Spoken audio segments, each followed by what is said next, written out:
Christmas Eve! Oh, I actually really like Christmas. I think I prefer Christmas Eve to Christmas. Really, yeah? Yeah, it's the anticipation. You're so excited. Oh, I'm just like... You got the advent calendar going. So nice. I actually don't have an advent calendar this year, but that's fine. But Christmas Eve, what do you... You're such a... It was so like... You know, and that's fine. If somebody wanted to get me one, of course. No, I just never think of it, and then when I see it, I'm like, God, whatever. But how like do you know what I got? Actually, somebody sent me one of those dairy milk surprise. They didn't. Do you know who sent it to you? I found out. Yeah. Oh, that's it. Did they tell you? Yeah, because I was like, who was it? And who did this? Who did that? Yeah. Who would the poison? It was me. It was not you. No. No, it wasn't. No, I think it was. I think whoever told you it was them. They're lying. They're wrong. It was me. Well, I definitely sent one. Did you? To who? Did you not get your Christmas cards from me? No. No. Oh God! I can't wait to see. Maybe they're just a bit late in the post. Yeah, they must be very late in the post. That would be. Oh my God! Which reminds me of very briefly a little story at the top. So like, do you remember that? Remember thing that happened a few years ago, the pandemic? Couldn't go home for one of the Christmases, right? Right. And it was me and two other housemates that were like stuck here, and it was like a few days up to Christmas. We were like, oh God, this is quite sad. Actually, this is really, feeling a bit depressed.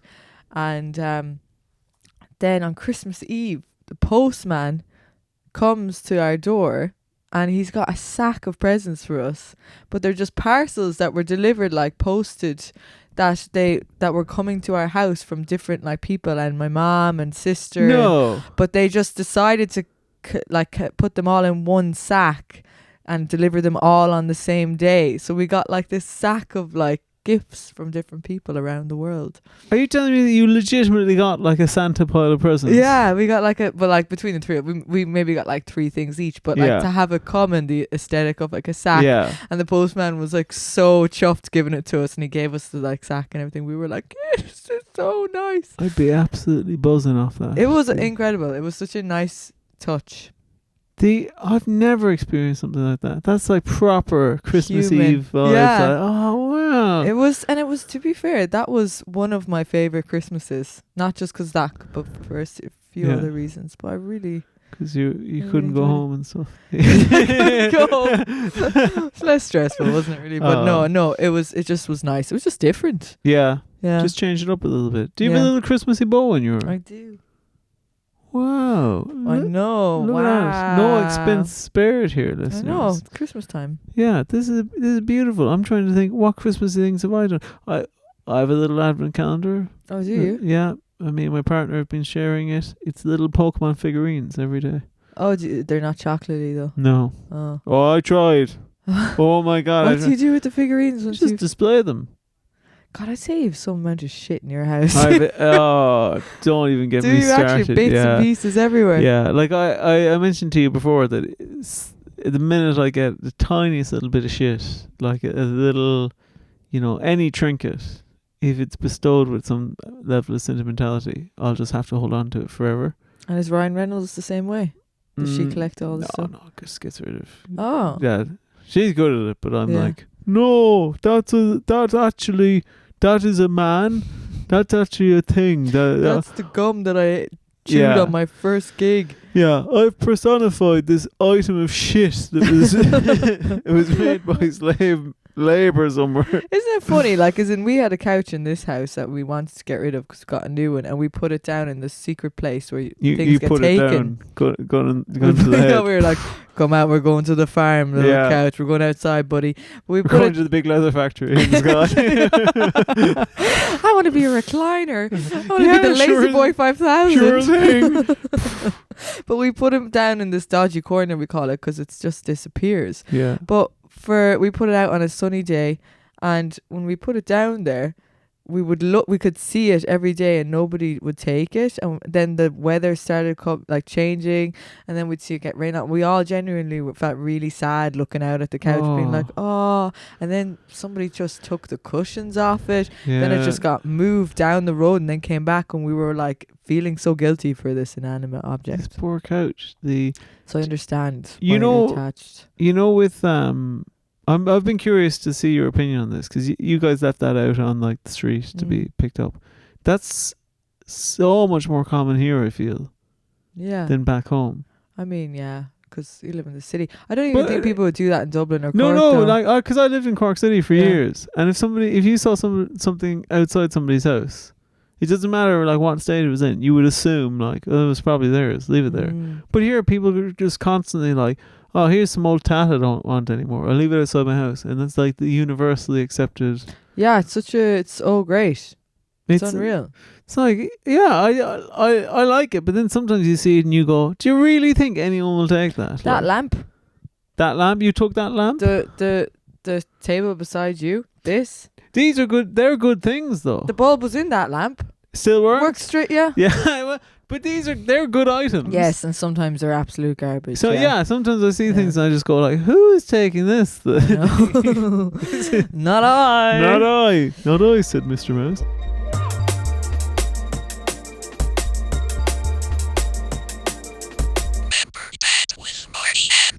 Hello listeners, I'm Marty Gleason and you're listening to Member That Podcast. I'm here with Roger O'Sullivan, and as always guys, we're going to remember some of our favourite memories from the past. In this case, Marty, what are we remembering? Traditions around Christmas traditions. Winter, basically, for our non-Christmas people. You join us on this beautiful, beautiful Christmas Eve episode. Christmas Eve, everybody. I hope you're doing something really nice, like nothing, or doing a bit of cooking, prepping, watching some night. We're probably not watching anything right now, but just pottering around, having a snack every now and again. That's lovely. For me, every year growing up, Marty, what would trigger the start of Christmas is when you'd start to see the Christmas specials come on TV. Oh yeah, okay. So like your Simpsons and all that stuff. Yeah, they'd start playing some of those Christmassy episodes, and suddenly I'd be buzzing. I'd just be like, yeah. I remember one year, do you know UK TV Gold? Yes. That channel. They were doing every day. They would play a different Christmas special from like a sitcom. Oh wow. And I would just watch. I'd just watch one every single day. Yeah. And I think the only tradition I've carried on now is it's not Christmas for me until I watch the Alan Partridge Christmas special. Oh really? Yeah, I watch that every year leading up to funny. Christmas. Yeah. I think those episodes are like you can only watch them at Christmas, and outside of that vein, you're just like, oh, I feel watching. They're depressing. But when you're ready for Christmas time, you're like, here we go. What would you do? What's your Christmas Eve ritual? Christmas Eve ritual. I think when you were a child. When I was a child, we'd go. Usually, I think the dinner would be a little shitty on Christmas Eve. Yeah. Because you're prepping everything for the main day. My mom would be panicking about the turkey. Yeah. Is the turkey big enough? Is it meant to be this? How long do we have it in for? Because there's that calculation for cooking big turkey. Yeah. There's like, if it's this weight, it's this. My mom will do that calculation, and then she'll just add 3 hours for good measure, just to make sure it's just really cooked. Yeah. Oh boy, is it? Nobody cooked. wants food poisoning at Christmas. Yeah. But on Christmas Eve, I think we would have Christmas Eve is where we'd really. I think my mom would finally go, okay, you can go hog on all of the chocolates and stuff. Yeah, it was like.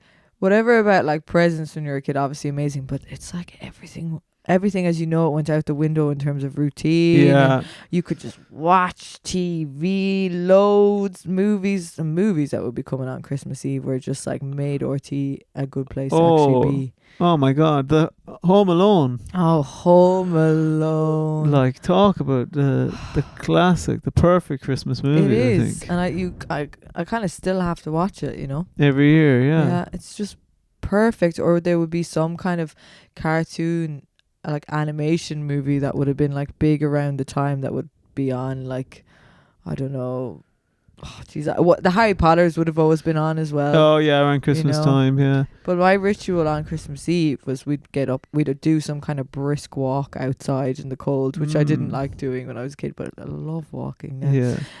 But we'd go for a walk. I think my parents would leave it quite last minute to wrap the Santa presents, so we would like, me and my sister would probably be like chopping the vegetables or whatever. Yeah. We'd be watching something nice on TV, like absolutely buzzing, eating the roses. But then I'd never get to see the end of the movie on whatever RT1 because we'd have to go to Christmas Eve Mass always. Yes. Oh, Christmas Eve Mass was a pain in the hole. It drove me mad. Oh. But one of the things I liked about Christmas Eve Mass, which I was like, okay, cool, this is fine, was we had a choir and they would sing "Oh Holy Night," but one of them would take the solo and she would reach the high note and she'd go, "Oh 94," and you'd actually be sitting there as a child being like, this is something beautiful. It was like, you know, when Sister Act 2, when the kid reaches a high note and "Oh Happy Day," it was like that, but you'd be actually like as a child being like, this is beautiful. This is it. That was tolerable. And then we'd go home, open presents from the family. What, Christmas Eve? Family, Christmas Eve, yeah. And then go to bed. And then Santa's coming. So what was your Christmas Eve like? My Christmas Eve, well, we'd go to Mass as well on Christmas Eve. I remember my dad's like quite religious, so sometimes he'd go Christmas Eve and then Christmas Day as well. Oh no, would he expect you to come as well? No, but... No. But one year... I was like, I really don't want to go to Christmas Eve Mass. It wouldn't be like there was no way you were missing Mass. Yeah. Like, but I was just begging my mom, like, don't make me go. Like, I just don't want to go. And my mom's like, okay, you can go Christmas Day with your dad instead. And I was like, yes. Obviously, Christmas Day, you're like, I've made a huge mistake. Oh no, what am I doing? Yeah, like we weren't allowed to ever open presents beforehand. But they'd be like your so if me and my sister got each other a present or that kind of thing. It would be nothing. You'd in fact actually like there'd be a little bit of a routine of trying to like shake a few things evening before. What you mean? Like as in shake a few presents, figure out a few presents. Oh yeah. On Christmas Eve, and we would be fucking told off like, no, how fucking dare you do that? You can't be doing that. Yeah. It was all on Christmas. It's like I think actually this is when I was a teenager. I remember feeling really guilty because I asked my mom for a PS3. Me and my brother were getting like a PS3 between us, but like really more me. My brother like barely plays games. Yeah. And I begged for a PS3. And one day I came home early from school. I would have been like 14 when I did this. Yeah, maybe around that age. I came home early from school. And I knew that my mom must have had the PS3 by then. So I just found it in the house. Oh my God. And opened it up and played it for half an hour. And then put it back? And then put it back. And I remember feeling so guilty that Christmas Eve. Yeah. As it was all wrapped under the tree, and I was just like... Did she know? I've already played it. No, she didn't know. To this day? No, I don't think she knows to this day, Oh my goodness. But I just felt like such a shit on Christmas Eve. Yeah. I was just like, oh You would no. you'd be like, oh, I took this away from my mother. Oh God, that's so funny. Yeah. That you did. That's so crafty. That was really like maniacal, really, when I think about it. I'm trying to think, did I do anything that was like... No, I just was like so committed to not breaking the magic that my parents would be like, don't go into that room. And I would, they wouldn't elaborate. Obviously the presents are in there and they're wrapping them. I would just go, okay, I will help with any. Do you want me to clean the windows? I was always fucking cleaning windows as a child. I don't know why kids do that, but and they're shit at it. Kids are so bad at cleaning windows. You're just not tall enough. No, you can also tell when a kid has cleaned a window because they'll have all those weird smudges on it. Yeah, they won't have like dried it properly. Oh God. I think my parents were really good, to be fair, at hiding Christmas presents. Usually, yes. We were very young, because what they used to do, I found out afterwards, is that they'd keep them in my dad's truck. And they used to do that for years, until one year, I do remember it when I think about it. My mom told me, we'd come downstairs and my mom went, this tells you what you'll believe as a kid, look, Santa's put all your toys out and he's even opened them already.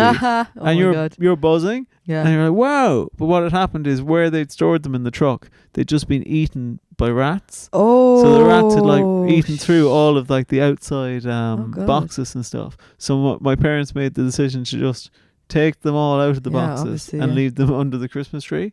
But obviously as a kid you don't give a flying fuck. No. You're just like, wow, the toys. I That's liked opening the amazing." presents though. That was like a huge part. Yeah, it is fun. It is fun. Still to this day I do get a little bit of buzz of like, I'd always ask for a surprise. Yeah. And now I just think, like, your parents don't know what the fuck that you want for a surprise. Yeah, just surprise me. Yeah. Surprise me, Surprise Catherine. Whatever me. you think, Yeah. you know. Oh, I have an ex-partner before. This is years ago. I'm bad to buy gifts for. Okay, I'll say this. Years ago, I was like, oh, I mentioned this in passing that I thought something was cool in a shop. Yeah.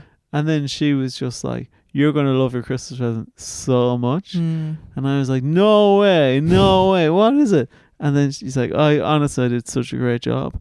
I'm like, what? And then I begged her and I was like, I have to know, like, please tell me. And she's like, okay, I got you this blender. And I was like, and her face just dropped massively. And she said, do you remember? You saw it in the shop and you said it looked so cool. You said, like, it's like a Tim Robinson sketch. Because I probably did say this. You're probably just looking at your reflection in the blender and you're like looking at your mustache. Oh, like, yeah, it this looks is so cool. cool. No, I like instantly felt horrible because I know the way I am. I probably did look at this and go, that looks so class. If I had that, I'd use that every day and I love it so much.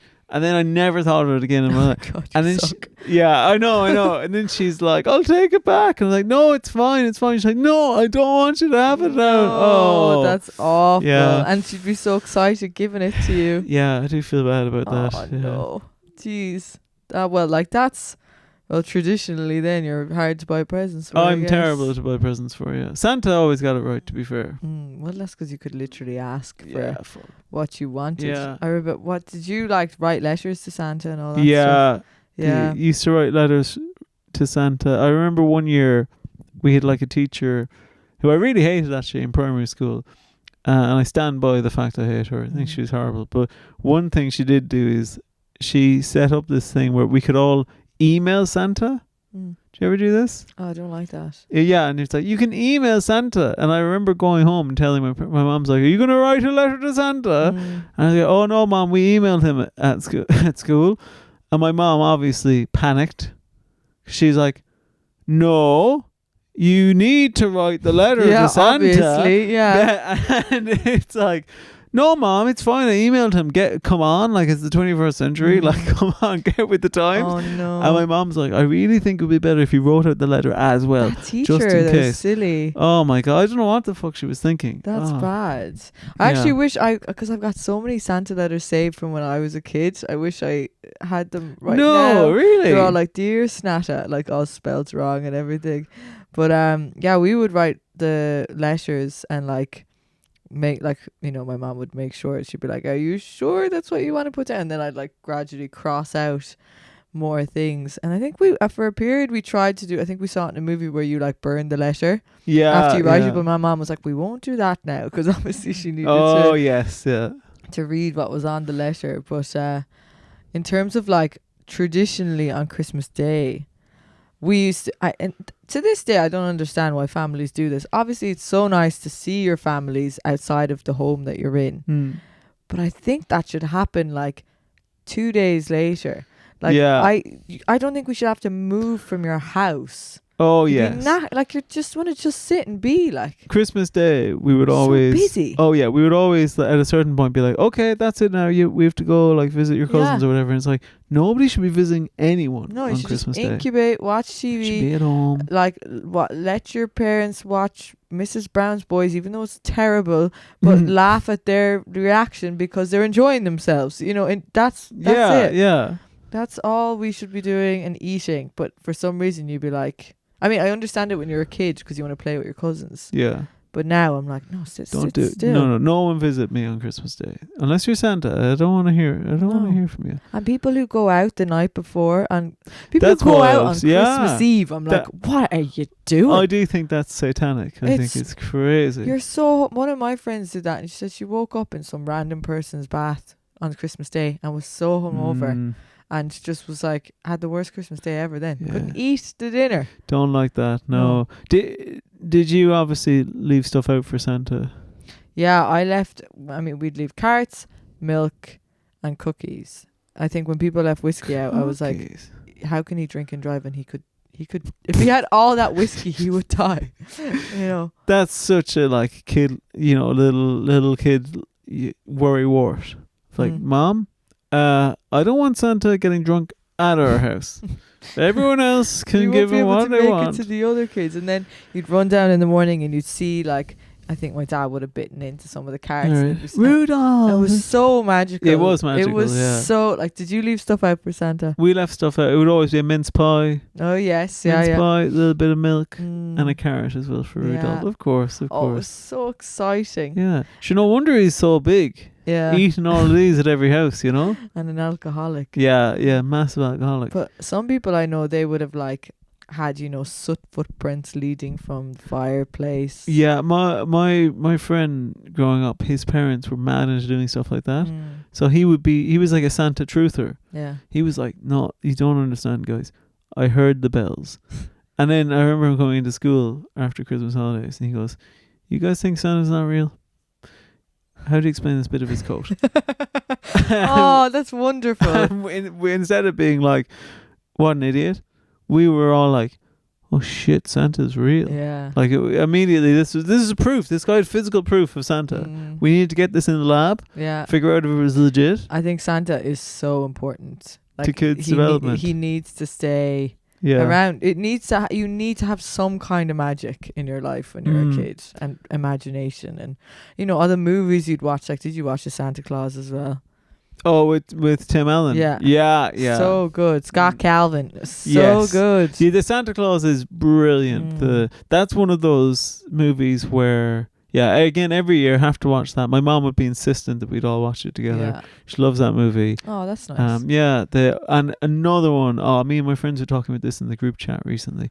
Jingle All the Way. Oh, that's a good one. Is that with Arnold Schwarzenegger? Yeah. So good. And that toy, that Ultraman toy. You wanted it? Yeah, like at the end of the movie, because they're all trying to get the Ultraman toy, and at the end of the movie, it's between Sinbad's character and then Arnold Schwarzenegger's character are trying to get this toy, and Arnold Schwarzenegger is dressed up as as Ultraman, and he gets the toy and gives it to his son, and his son goes, no, you should give it to them, Dad. Yeah. And then he goes, because I've already got Ultraman. You're Ultraman. And it's like a lovely ending. That poor kid, little does he know. Yeah, if I was a kid, I would have been like, give me both of them.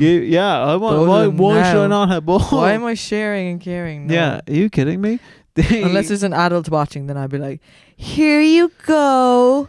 Wow. No, I wouldn't. Well, I do think Arnold Schwarzenegger, people do say he doesn't have much range as an actor. But he's perfect for those kinds of movies. Yeah, he's amazing. That's all we want. For a guy who is a massive muscle bound, one-off, supreme specimen as a man, he's brilliant at playing these loser everyday guys. And being in politics in Canada as well. In California. Or California, Canada. In Canada.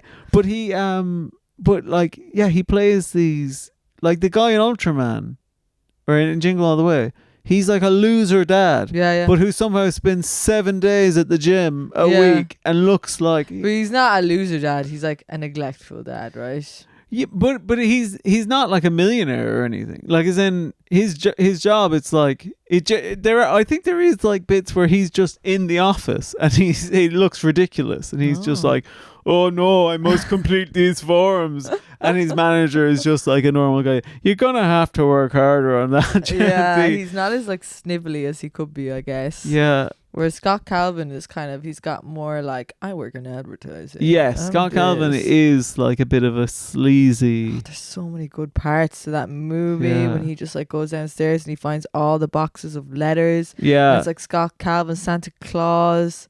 Oh, when he's doing that presentation and there's like an arm. Oh, it's And just, when he's getting fatter and fatter and fatter. Yes. Yeah, that's brilliant. that's yeah. it's so. Geez, I might have to watch that now later. We'll have to give that an old watch. See. Is there anything that was like that you still do tradition wise? Tradition wise, like it's probably a small scale tradition, but a fry up on Christmas morning.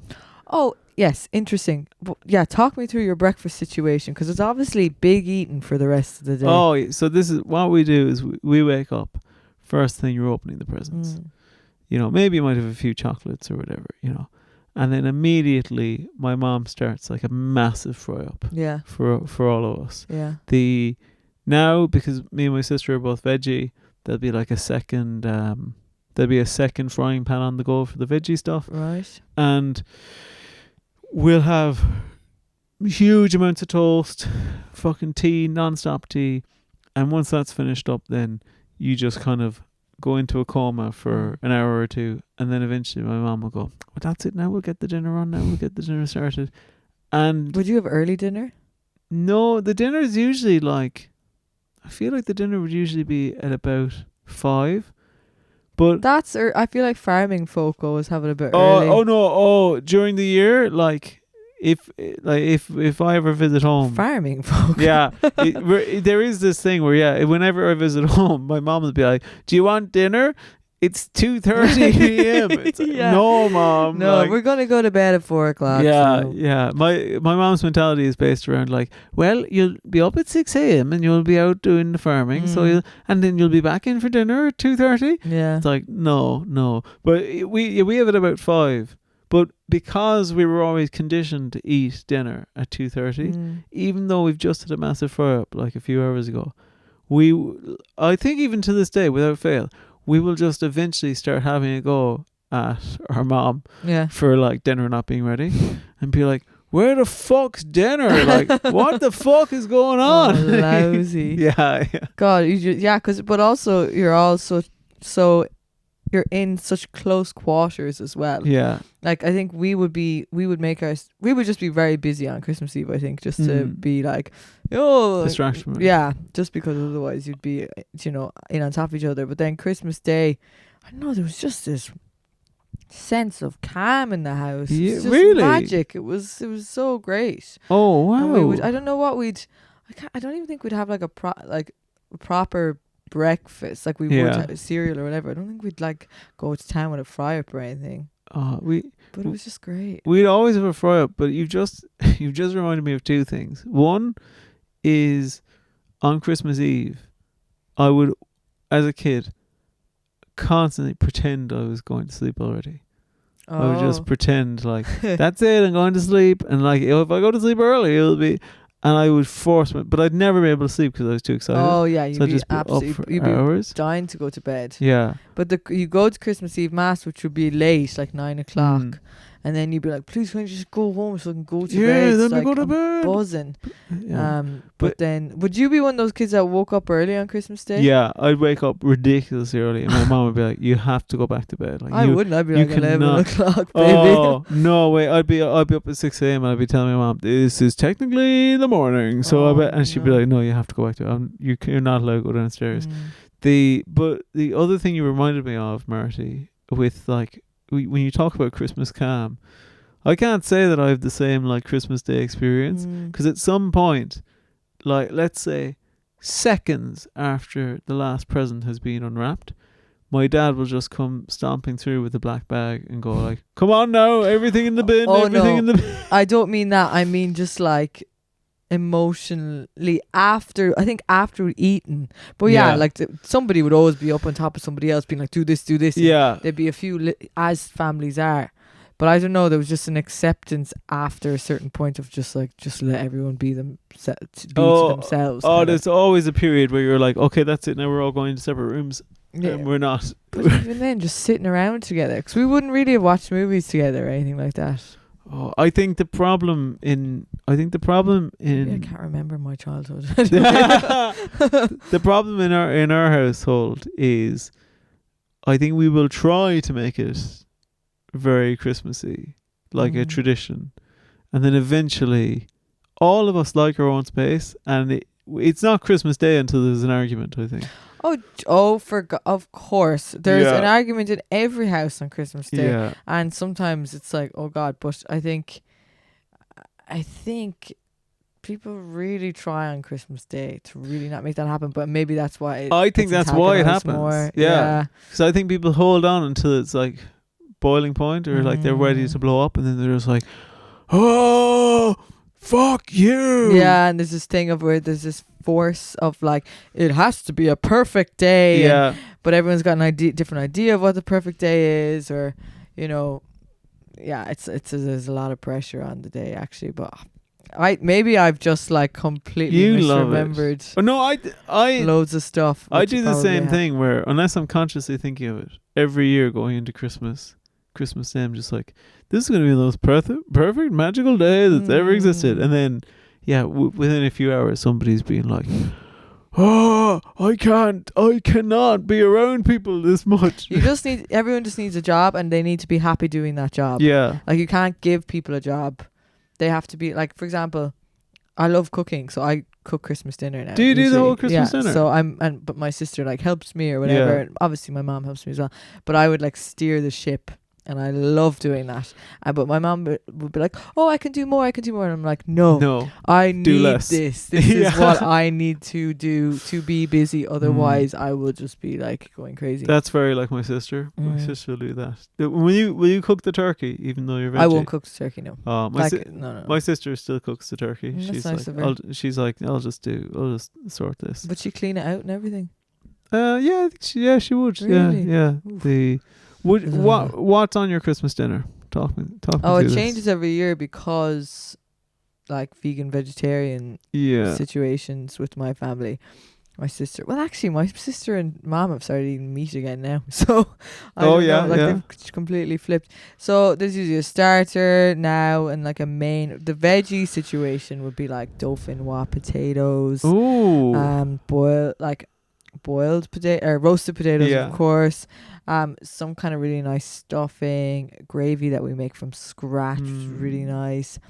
Carrots and parsnips with butter mashed together. You gotta have those, yeah.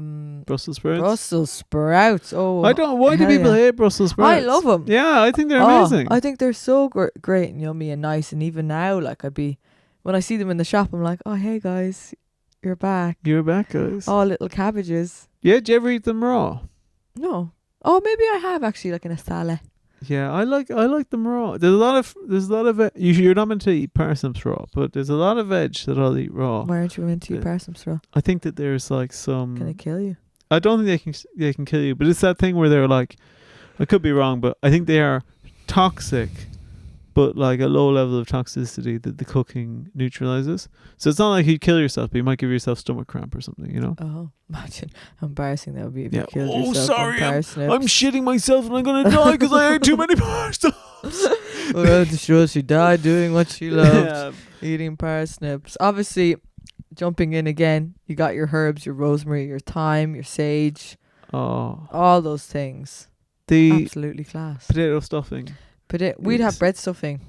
Oh, okay. I think somebody tried to do potato stuffing one time, and let it be known, like there was a period of time where I would not allow any kind of change happen within that house. Like there would be no deviation from anything. And yet Marty maintains she is not neurodivergent. No, I'm growing. I don't know if I am, but no, it's because I liked the formula and it worked. And sometimes those things didn't always work, but when it comes to change now, I'm all about it. I'm like, please, let's change it all the time. Yeah, like that would be great. Like I think my dad's going to Spain this year for Christmas. Really? Like he's changing it up. He's changing up real proper.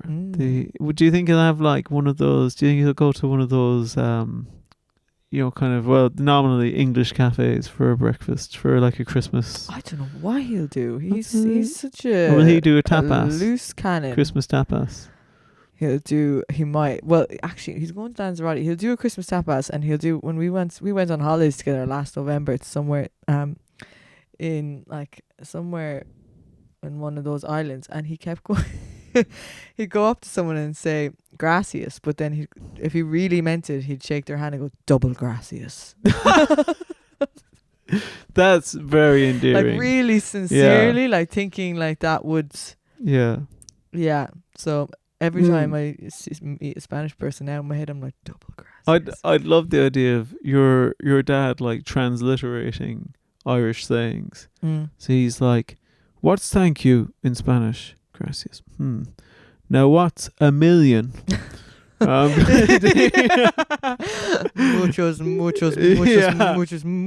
have no idea what a million is. If you know what a million is in Spanish, write into the pod at memberdatpod@gmail.com. There's something that you mentioned to me that was really like, it just spun me for a loop there, where you were just talking about like the veggie changes. Yeah. Where I've been veggie like 10 years now, but again it was like a big, even though my sister was already veggie, suddenly my mom was like, oh no, the boy has fallen. And deciding what would be the veggie alternative every year would be like a big struggle for my mom. Yeah, it's hard especially at that time, like. Yeah, like so what we would usually do is we'd just get whatever like little we're doing that year for like they'd do like a nut, the little nut roast. Yeah, nut roast. I'm not a huge fan of nut roasts. I like them, but the problem with a Christmas dinner is that it's actually too much like a lot of the other stuff you're having. Yeah. Like it's not a million miles away from stuffing and stuff. Is not enough. No, it is just different types of slop, really. But one year, because I'm pescatarian, I will eat some fish. One year, Lidl had frozen lobster. Oh wow! And I was like, I'm gonna get one of these and see what it's like. Never had lobster but just before or since, but try it. I don't like lobster, and I also totally fucked up the how you cooking it. Yeah. So first of all, I cooked it, and then I left it in for too long. I don't like lobster. Well, yeah. King of the castle with with the crown on. Anyway, lobster, guys. The thing is, but this is the reason it unlocked such a memory for me is like it was traumatic. Where I put the lobster in, it was all frozen, and then when it defrosted and it boiled, I was looking at it and I was like, oh God, I can't take it out because it looks like a fucking bug.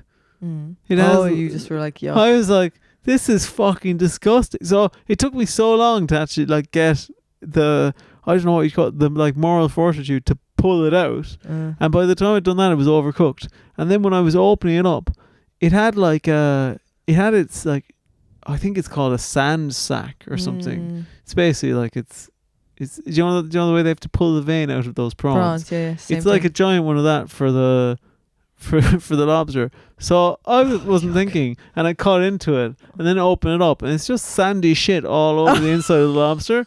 And I go, what the fuck? So it's actual sand that it like collects. Yeah, I think it is. Wow. Yeah, I hope it fucking is. But I feel kind of nauseous. Yeah, sorry, but.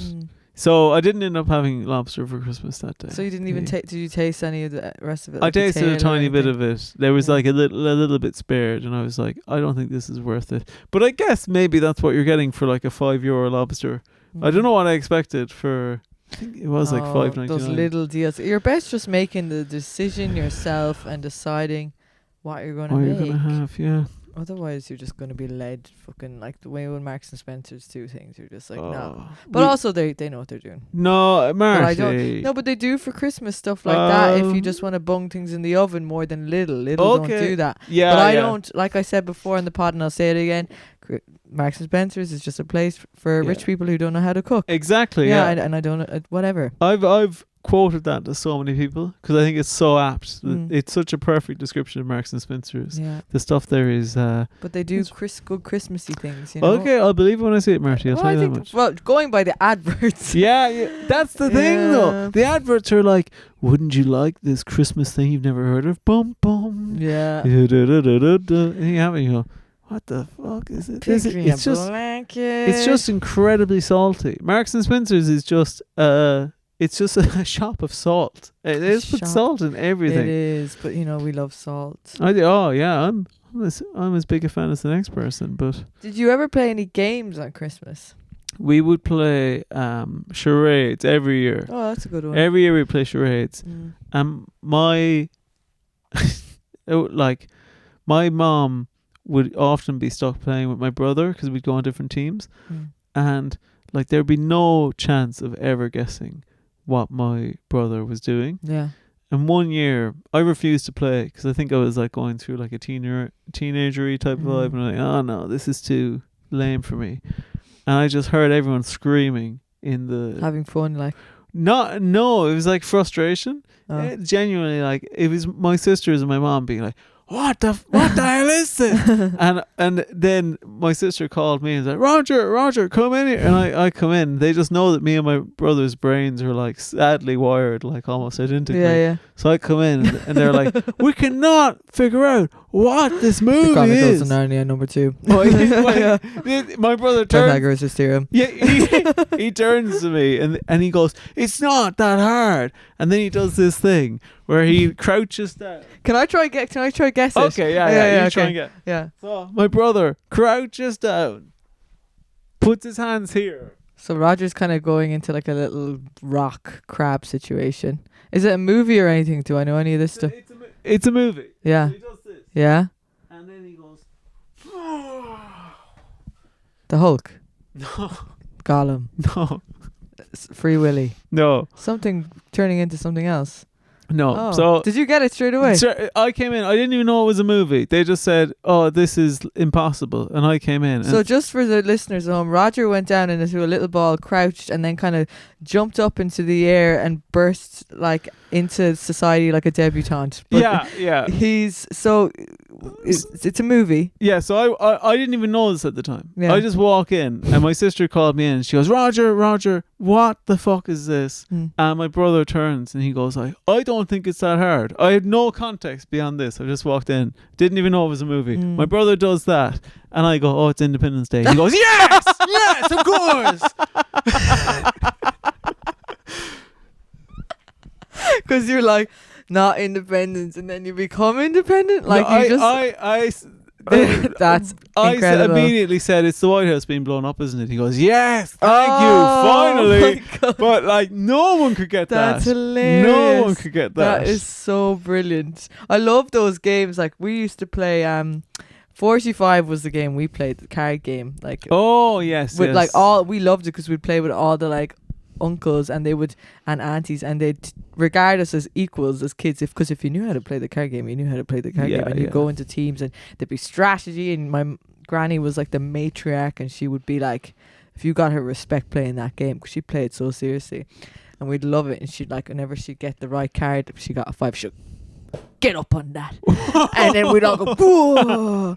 But we played what is it, not 20 questions, is it like what's that game where you have to describe this is the game itself, describe the thing without using any words that are on the list to do? Is it like Taboo or something like that? 21 questions, but people know what I'm talking about. So like, say for example, the word is cat, but I can't say 3 words like paw, feline or tail, but I can say like meow, it's an animal, right. Yeah, that yeah. thing. So one year I was playing that with aunties and uncles, whatever, and I got teamed up with my uncle who I really like, but we wouldn't be like sitting down and having a chat. You know, you're kind of like, what do I talk to you about? You know? But he was on my team and he's nearly 70 now, but whatever. He was like, he looked at the thing and he was like, okay, it's the men on the high schools, the stools, the fiddles. They've got the fiddles on the stools. They're up high there now. They're up high playing the fiddles. And I was like, I don't know what you're talking about. Oh, you like, do. It was going on and on for ages, and he was like, come on, it's the fiddles and the stools. And then of course the time went up and he was like, it's a High School Musical, for God's sake.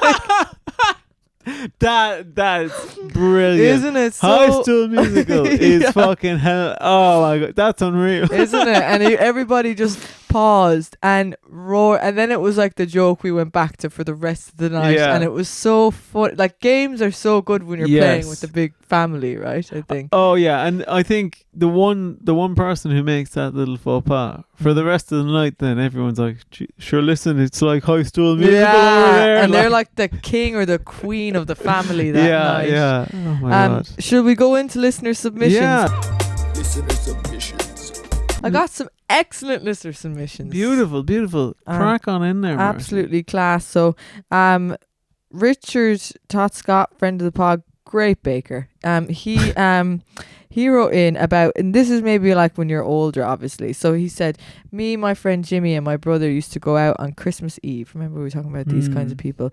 Nearly every time one of us would be sick down this like certain alleyway near my house.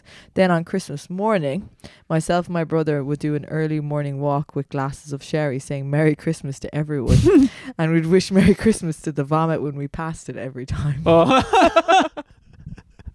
I love that. I do love that.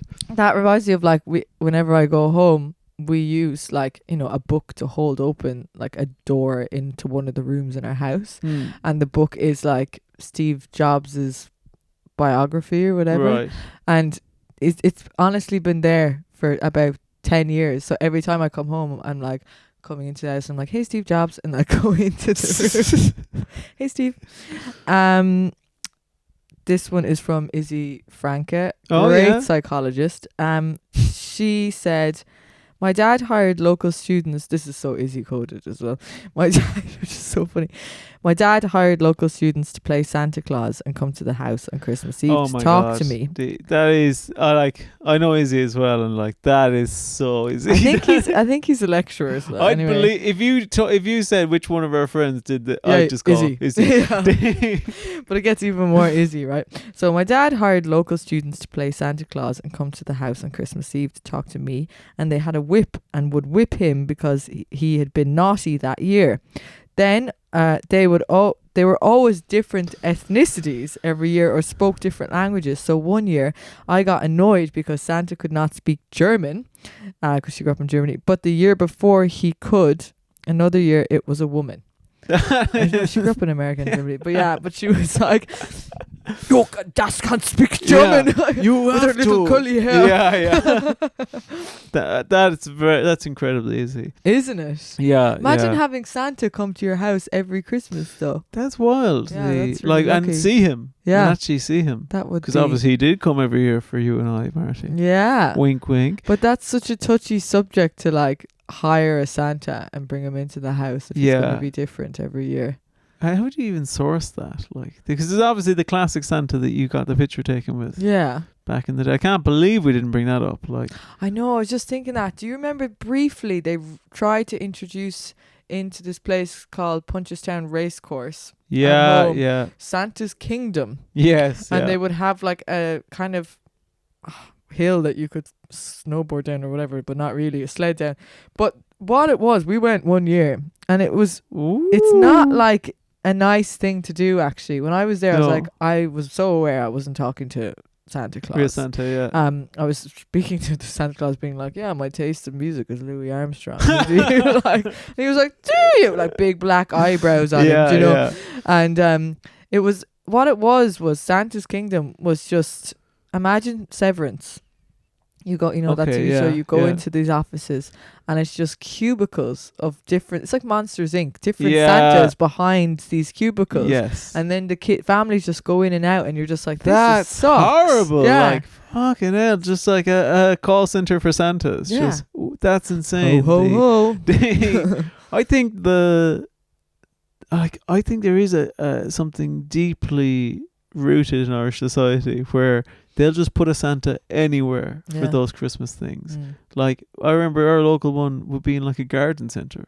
That's lovely. Yeah, but again, it's like, what's Santa doing here? Like, he doesn't belong in the garden centre. Yeah, but there's holly and maybe, but I know what you mean. But he's just visiting, or it's someone sent by Santa. That was always a bit of a confusion because my mom was very like, oh, it's one of Santa's helpers. Yeah. And then you get other people's parents who were telling their kids, oh no, that's really Santa. Yeah. And then you get this tension where you come home to your mom and you go, Hi, Mom, right? What's up Hi, with Mom. this? What the fuck's up with this, Mom? Yeah. So I just get one of his fucking helpers. But Darren has the real thing. Why I'd never blame my mom though. Yeah, everything. I blame my mom for everything growing up. Clearly, I but would just accept it blindly. it would just be this thing of like, oh, because somebody else said that they met real Santa and you met a helper. You'd be like, what is going on? Like, what? But would you not be like because we would go to Cork every year for Christmas to Blarney and go to Blarney and Woolamills. That was where we'd say Santa, and we would just think we'd have this like privileged insight that he was the direct line to Santa, because he was so good, and we were always like so grateful for him. You know, and sometimes we were like, maybe he is the real Santa, but maybe he was that good. But we were always like, whatever was being presented in front of us, we were like, there's been a decision made as to why this is happening now for the benefit of our belief. So you trusted the whole Santa system. Yeah, I was like Big Santa. I'm like behind it. Yeah. If he's in the helicopter, if he wants to be. The elf on the shelf thing, don't buy. That was after my time. I hate elf on the shelf. Oh, I think it's awful. I think that's gonna phase out. The Robin is nice. That the Robin keeps an eye on you. That makes more sense. What's this? You put a little Robin up? No, like if you see a Robin around Christmas time, he's like feeding back to Santa some. Robins, again, I think it's an Irish thing. It's like Robins could be anything. Robins they could be like a direct line to Santa. They could be your dead grandmother. They're magical creatures in Ireland. Like Robins can just be. Robins are in the know. Like they're up for everything. I got one reply from a listener, which I thought was, this is like, I think it'll have the same reaction to me, where I've got a lot of Irish responses, which, you know, are just like visiting extended family, you know, playing with your new presents and stuff like that. And then one person who must be American said, oh, we built snow forts and went sledding, and then we played board games and did puzzles and watched as much TV as our mom would allow. That was from that sounds perfect. Yeah, that sounds like a Christmas movie. That was from somebody who goes by Does It Matter. That's the. Do you know them? That's their handle. I don't know them, but they must be American. Yeah. Because like that's the sort of thing where you dream of snow growing up in Ireland, but you'd rarely get it, and you'd be like, oh, come on. And the one time ever we got a little bit of snow, we were like, oh, we'll go sledding. What can we use to sled? So me and my brother took the top of, you know, those like shitty boxes you keep toys in as a kid, and like the handle like latches on the side, very thin and plastic. They're kind of this. That's exactly the one. Yeah. And we took that and we tried to like sled down the hill. All that happened was immediately run out of snow and just break the thing just breaks and like just get ripped into it. You move maybe an inch and we had to come in. I remember our mom just being like, what the fuck have you done? Like, but you tried. Yeah, that sounded so magical to me. Or there's another lovely memory sent in by Matt, who said that for a couple of years me and my sister would play PS1 before we learned what a memory card was. Similar to myself. So we would simply play games until we had to go to bed and then start again the next day, because you couldn't save anything without a memory card. No. Yeah. I think the first year that actually I remember getting a PS2 for Christmas. Yeah. And my mom not realizing you need to get a memory card. So all these little things that you just don't know about. Yeah, and I'm like totally reasonable that my mom wouldn't know that, but it does mean that we could play the games on Christmas Day and then like just had to restart the next day again. God, psychotic, isn't it? It was a bit I think my mom did get a little bit of stick for that. I'm really sorry, Mom. Like I'm your poor mother. Yeah, I do feel bad for my mom, because obviously I blamed her for everything growing up. So sorry, Mom. Love you. I'm sure she's fine with that. Yeah. We'll see. Maybe I'll get her something nice. You get something really nice, like a blender. Yeah. I got some interesting ones about like obviously, you know, our friend Jake Cornford wrote in, and he's a great DJ. He said like they'd have like the massive breakfast, and they'd start drinking in the morning, like his parents. Really? Well, like, you know, they'd have Bucks Face kind of vibe. But I realized that a lot of the things that people wrote in that were traditions are simply ways of controlling the children. So Yeah. this comes in from Alex Baton, absolutely brilliant chef. My mum made me and my sister go into the garden on Christmas Eve and scream into the sky what we wanted. No, this is not from Alex Baton. This is from somebody else. Shit. Anyway, Alex Baton wrote in something to the effect of that they would, to get matching pajamas, they would have to like do this kind of ritual to the pajama fairy, which would involve them getting into the Right. bath. So basically it was just a way of them having a bath, Oh. and then Then they get they get the matching pajamas. But to this day, when Alex is with their partner and they visit home, they still stand in the still bath do- as oh. adults, but they're like fully clothed, and then they get matching pajamas. I think that's quite I cute. love that. I think that's really cute. I think Yeah. if I ever had kids, I think I'd introduce the pajama fairy. I think it's very clever. That's beautiful. Yeah. I rather the pajama fairy to like the tooth fairy and stuff. That's Yeah, but you get money with the tooth fairy. but like the pajama, the pajama. Now, as an matching adult, I prefer pajamas. the pajama because, you know. But as a kid, you just want to start saving for nothing. Yeah, you want a house by the time you're 10. Yeah. The do you have any more listener submissions? I do. This one I really like. This feels very my mother coded. Mm. My mum made me and my sister go into the garden on Christmas Eve and scream into the sky what we wanted, ostensibly to tell Santa. I think in reality, so she could decide if she needed to lower expectations. Not the last part. That's not my mom coded, but my mom sometimes would howl at the moon and stuff. I don't know why. I Really? can't really remember, but in like a fun way where Yeah. it's like nature is amazing, and you'd be like, "This is great." That's like, oh, that's so interesting. Yeah, I couldn't picture my mom doing that. Maybe I'll go home and shout at my mom for not doing that. Get out here, Agnes. Oh, I should say I love my mother, Patricia. If you're listening, I love you very much. Yeah, Does. We're only playing. I really should. This, do you know what? Tomorrow I will on Christmas Day. I'll tell her how much she means to me, because I realised through all the Christmas talk I was a shitty kid. No, you're just a kid. We're all just kids. Have you got any more submissions? So I have. I don't have any more submissions about Christmas traditions, but I did get some feedback on a previous episode Oh, excellent. that I wanted to save for a special occasion like this. Oh, thanks for writing in. We really So appreciate thank that. you so much. Yeah. So this comes from Jake. I won't Mm. say Jake's last name because they might not want it shared. I will, however, give their full email. But Jake wrote in based on some of our previous episodes. They wrote, "Hey, Marty and Roger, combining the team." Went so Irish there. Combining the themes of the first two episodes, my main childhood fear and belief was that the Virgin Mary had a vendetta against me. Oh my God, amazing. When I was about 5 years old, my nan went on a church coach trip to Lourdes and brought back a small plastic holy water bottle. Now, if you're Irish, you will know the exact little water bottle. Yes, You I know, have one. It's a little plastic image Mhm. of Mary, and she contains liquid, and she has like a little. Her thing on top is like a crown almost. Yeah. And you pop it like very much like these. So the not understanding the significance or sentimentality of this little bottle, I thought it was just like a posh French fruit shoot, and tried to drink it. I could. Oh my God, I think I tried to drink it before as well. Well, listen to this, right? I couldn't get the crown/lid to open, and I got so frustrated that I just bit her head off and downed the stale water within. Oh, Jake.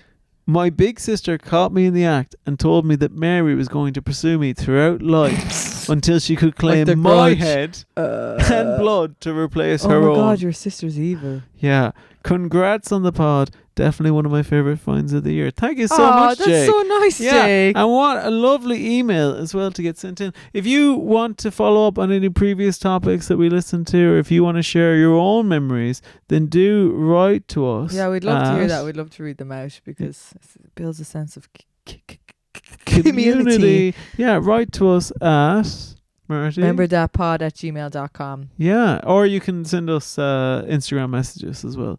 I think I'd prefer the email. the email, yeah. The email, it's honestly It's the easier email, if it's one place. yeah, it's just easier to keep track of them if they're on email. Or Yeah. if there's any topics you'd like us to cover, Yeah. send those in as well. That We're would be receptive really to all of great this. And we appreciate all our listeners.